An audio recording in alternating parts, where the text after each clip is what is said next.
జ్ఞానేశ్వర్ ఉప్పల్ నుంచి వచ్చాను సార్. ముందుగా ధన్యవాదాలు సార్ సతీష్ గారికి, అలాగే తెలంగాణ ప్రెసిడెంట్ నారాగోని గారికి కూడా ధన్యవాదాలు. వేదిక పోయిన అందరికీ ధన్యవాదాలు సార్. ఏం లేదు సార్, గవర్నమెంట్ పబ్లిక్ ని ఏం చేద్దాం అనుకుంటుంది, మరి ఊరికి గుంజేసుకోమన్నారు సార్. పబ్లిక్ మొత్తం అందరూ ఆస్తులు గుంజేసుకోమనండి.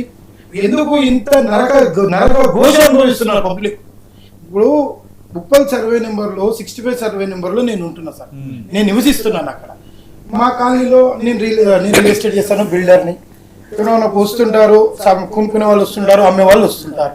వచ్చినప్పుడు మనము అమ్ముతుంటాం సార్, ప్లాట్లు అమ్ముతుంటాం. ఒక టైం పెట్టుకుంటారు, 45 డేస్ 60 డేస్ పెట్టుకుంటారు.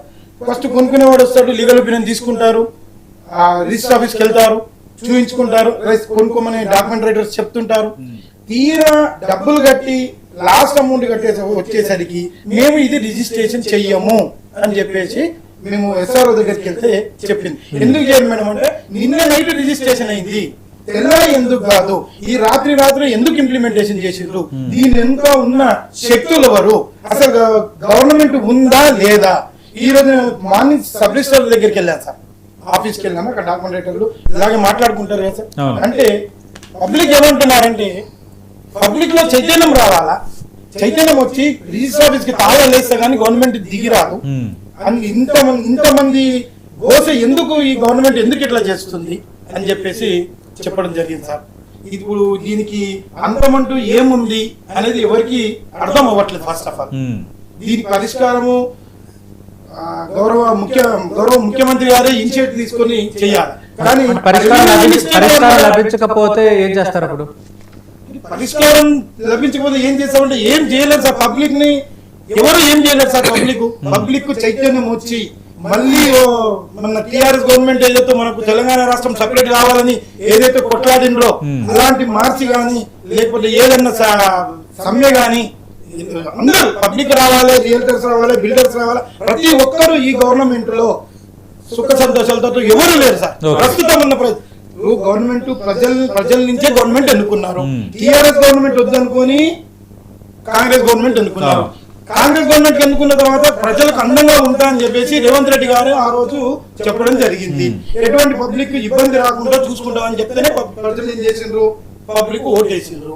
ఓటేసిన తర్వాత ఇలాంటి ప్రాబ్లమ్స్ చేస్తే రేపు కొద్దిగా ఎలక్షన్ కి వెళ్తారు సార్. వీళ్ళు ఏం పెట్టుకుని వెళ్తారు సార్ ముఖం? పబ్లిక్ తిడుతున్నారు సార్. బయటికి రావాలంటే లోపల తిడుతున్నారు గవర్నమెంట్.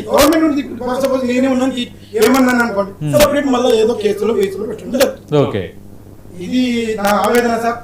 కాకపోతే గవర్నమెంట్ ముఖ్యమంత్రి గారు రేవంత్ రెడ్డి గారు ఇనిషియేటివ్ తీసుకొని, అలాగే మంత్రులందరూ కలిసి ఏదో ఒక జీవో తీసుకొచ్చి ఈ రెండు రాష్ట్రాలలో చాలా మంది ఇబ్బంది పడుతున్నారు.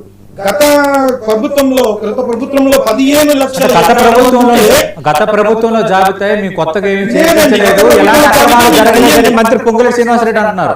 గత ప్రభుత్వంలో ఉన్న జాబితా తీయండి, ఈ నిన్న మొన్న వచ్చిన జాబితా తీయండి, 1,00,000 ఎకరాలకు పైగా యాడ్ చేసినారు.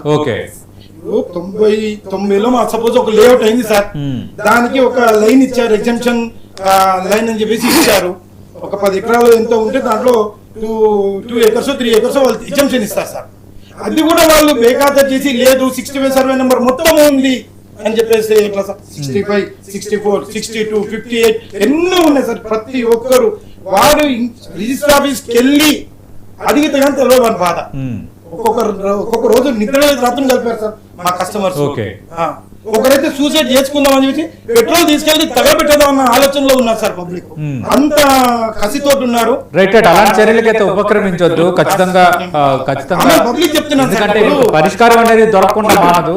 ఇప్పుడు